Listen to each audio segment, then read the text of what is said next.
Hi everybody, my name is Sarah, Pearls of Wisdom and Food with Keto Under 20 for another day. It's just how we roll, day after day after day.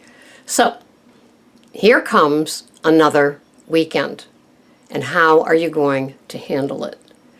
Are there tons of parties and events and food things that are just calling you out? Are you going to the farmer's market and being tempted by things that are no longer on your food list, even though they're innocent looking veggies and fruits, and then of course the farmer's market has all of the bakery items too, but you're not even stopping by for a sniff, are you? You're not really.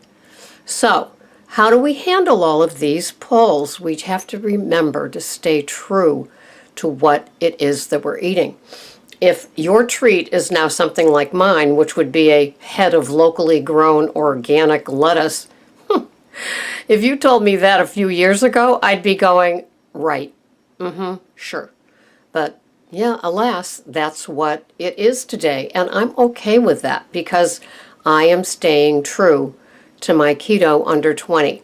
Maybe I'd buy a treat of like a locally made olive oil or something like that. Who knows? I haven't been to a farmer's market yet this year. They just seem to be timed when I'm busy or it's raining, and the traffic leading to it would be an hour and a half. I'd wilt along with the lettuce on the way home.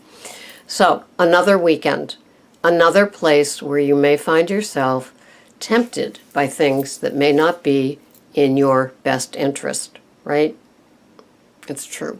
So if you're over there by the grill and somebody says, do you want a barbecued chicken leg? Is that something you can have? Or barbecue sauce on wings? Is that something you can have? And you have to say, you're not sure, because it's like, what do they use for barbecue sauce? If you've seen the sugar content in commercial barbecue sauces, really? I mean, it's like,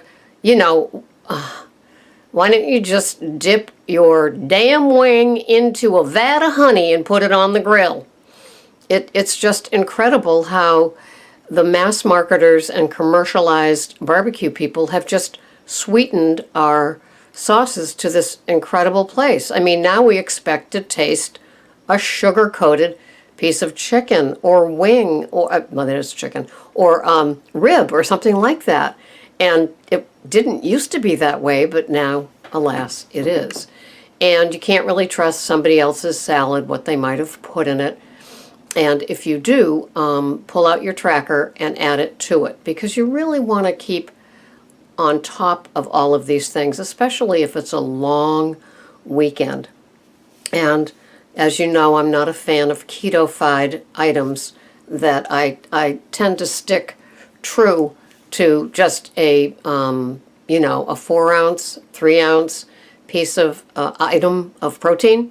I do like fatty ones like sausages and ribeye steaks and things like that, and they suit me fine. How do I know? Because day after day, week after week, weigh-in after weigh-in, it all stays the same. And that's what I'm aiming for, is staying the same.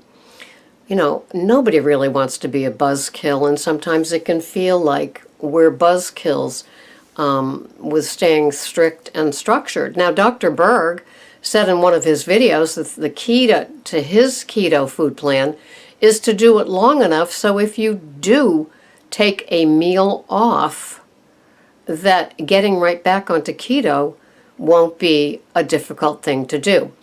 For me, it would be a keto day. That would be deadly.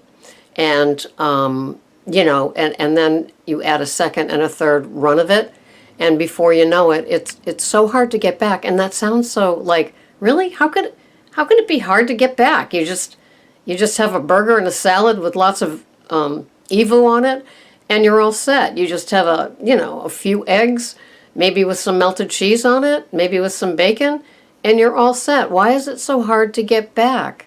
Because it is. Because your brain is on fire from the reward center, the opiate addicted reward center, saying, more sugar, I want you more of that. And it's so hot and humid out, why can't I have 15 crystal lights in my water? I don't know how they put the ingredients on the crystal light. There's so many not good for you chemicals. And maybe it's a better bad choice, what I call a BBC along the way. BBCs are something that save us, right? It's the difference between a tool or a crutch. And I would call a BBC, it's a crutch until we get to the place where we can let that go.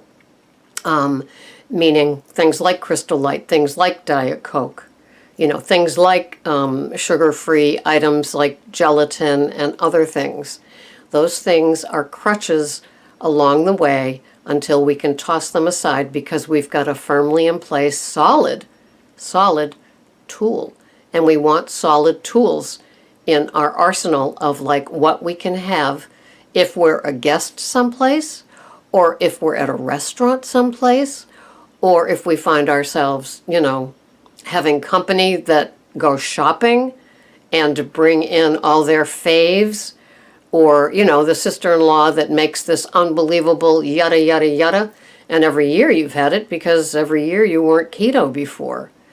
I'm telling you, keto for the first summer is really a toughie. It's like an alcoholic for their first Christmas, that month of December, with New Year's Eve and Day thrown in. It's tough, and sometimes there are white-knuckling events where it's like, oh, this is harder than I thought. Yes, it is. And how do you handle that? I would handle it through more fat for the meals that you're keeping. And I would definitely still keep to my 2 meals a day, because the 3 meals a day would be really, really slippery, and it would open up that gate of like, more, I want more. And you don't want more, because once you start getting used to more on your plate, be it a couple of more ounces of a burger or a steak or 3 drumsticks instead of your usual 2, you start getting used to it, and your belly says that's a normal portion, and you overload. You might do it and then catch yourself the next time it's there. Some of us have already done that because this is, third week in July. And so some of us have already become social adapted, if there is such a term, where we can go and have reasonable portions of our usual keto foods and make it through. And there's nothing better than going to bed having eaten clean. And the only thing that's better than that is waking up and saying, I did it. I got through that party. I got through that event.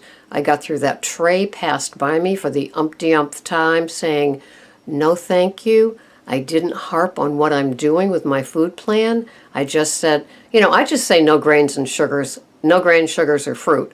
Because the rest of it is just like, they don't really care. They don't want to know, And those that are ready, maybe to hear, will be ready to hear. But they might not be ready until 2 weeks after you see them at the party. Why? Because they're still in their final month-long food funeral or seasonal food funeral. What's a food funeral?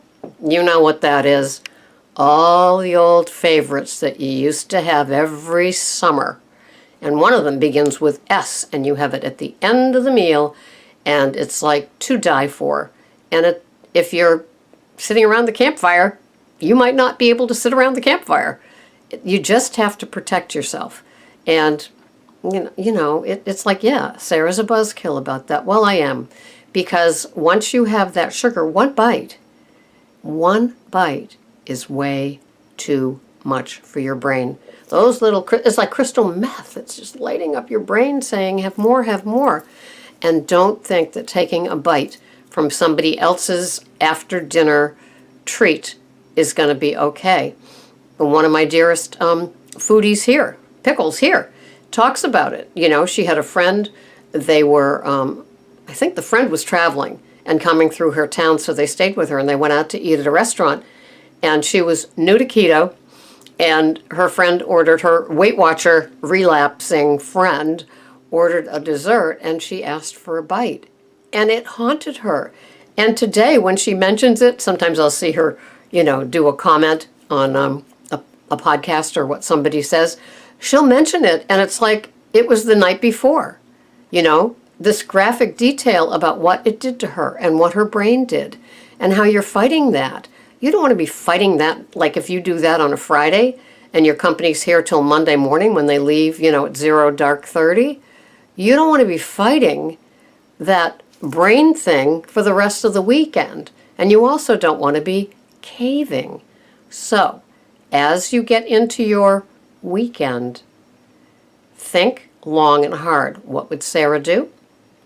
What is the fear of missing out? Is the fear of missing out on that taste, that flavor, that bite that's going to haunt me for 3 or 4 or 6 days, or even cost me pounds, or even cost me a week or two of like what the keto effects are for me?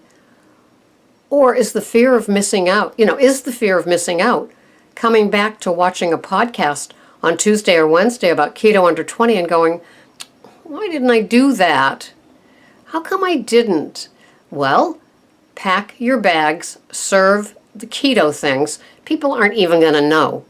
And if somebody has to have those grains, sugars, or fruits like you used to have, put on your blinders, learn how to squint. It's doable, and I'm telling you, nothing tastes as good as abstinence and clean eating feels. I know that from experience. I know what relapsing and cheat meals do. And it isn't fun. It's not worth it. That one cheat meal that takes, less than 30 minutes to eat can haunt you for 5 or 6 days as it works its way out of your system. And all the while you're fighting triggers and cravings. Travings, that's triggers and cravings combined. So, be careful. Be safe.